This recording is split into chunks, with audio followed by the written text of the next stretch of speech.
Hey guys, welcome back to my channel Aakanksha aspiration. Hope you all are doing good.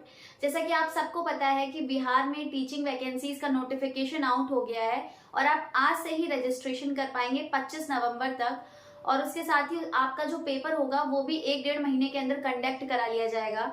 तो ऐसे में ज़रूरी है कि आपका जो प्रिपरेशन है वो काफ़ी स्ट्रॉन्ग हो, अदरवाइज सिलेक्शन ले पाना मुश्किल हो जाएगा।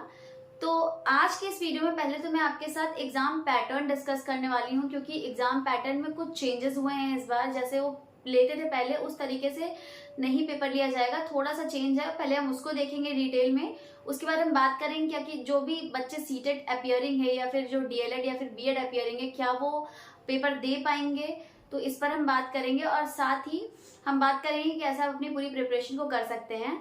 So without wasting time let's start the video guys.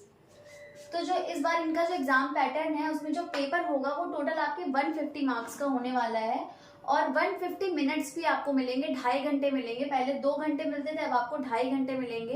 पहले जो पेपर था वो अलग अलग होता था, हिंदी इंग्लिश जो क्वालिफाइंग पेपर था वो अलग होता था 2 घंटे का। फिर आपका जो ये मैथ साइंस जीएस का पोर्शन था जो पार्ट बी वो अलग होता था। इस बार इन्होंने सबको कंबाइन कर दिया है एक पेपर में। 150 मार्क्स का 150 मिनट मिलेगा और इसके 3 सेक्शंस रहेंगे।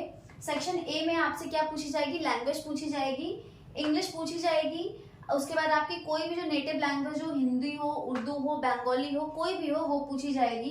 तो ये वाला जो पोर्शन है लैंग्वेज पोर्शन, ये आपका 30 मार्क्स का आएगा, जिसमें से आपको 9 मार्क्स लाना कंपलसरी है पास होने के लिए।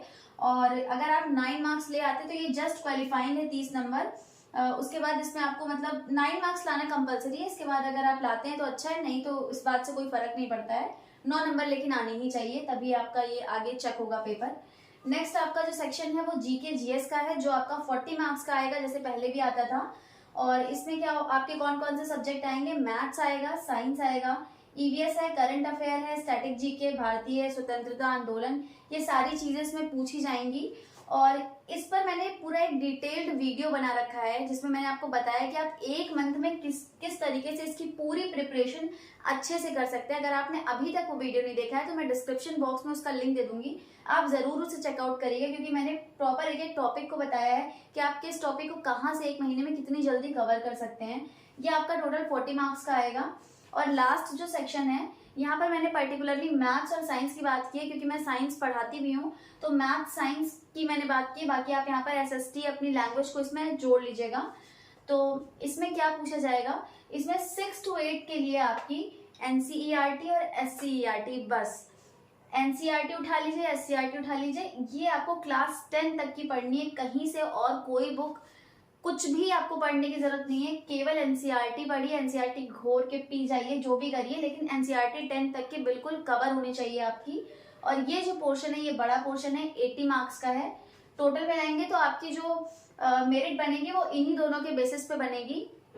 और क्योंकि इस बार ये बताया गया है कि आपका जो एग्जाम का लेवल है वो थोड़ा सा कैंडिडेट फ्रेंडली रखा जाएगा, तो लेवल थोड़ा सा कम आएगा। इसकी वजह से मुझे उम्मीद है कि कट ऑफ आपकी काफी हाई जाने वाली है। तो इस पे आप पूरी तैयारी बनाइए। साथ ही मैंने मैथ्स और साइंस के जितने भी इंपॉर्टेंट टॉपिक्स हैं उस पर भी मैंने एक वीडियो बना रखा है, प्लीज उसे आप चेकआउट करिए, आपको सारे इंपॉर्टेंट टॉपिक्स पता चल जाएंगे। साइंस की मैं पूरी 1 मंथ की एक सीरीज चला रही हूँ जिसमें मैं साइंस के सारे टॉपिक्स कवर करूंगी, प्लस आपको मैं क्वेश्चंस भी प्रोवाइड करा रही हूँ। आज मैंने आपको सेल के जो टॉप 50 क्वेश्चंस है वो पूरे बताए हैं। अगर आप वो वीडियो देख लेते हैं तो सेल टॉपिक से आपका कोई क्वेश्चन गलत नहीं होगा। इसी तरीके से मैं सारे टॉपिक्स के वीडियोस आपको प्रोवाइड कराती रहूंगी। तो 150 मार्क्स का पेपर होगा आपका, पहले 120 मार्क्स का होता था। इसमें इस बार इन्होंने केवल इंग्लिश हिंदी जो लैंग्वेज वाला पोर्शन था उसको ऐड कर दिया है, इस वजह से ये 150 मार्क्स का हो गया है। अब थोड़ा सा बात कर लेते हैं कि इसमें कोई भी आपकी नेगेटिव मार्किंग है नहीं।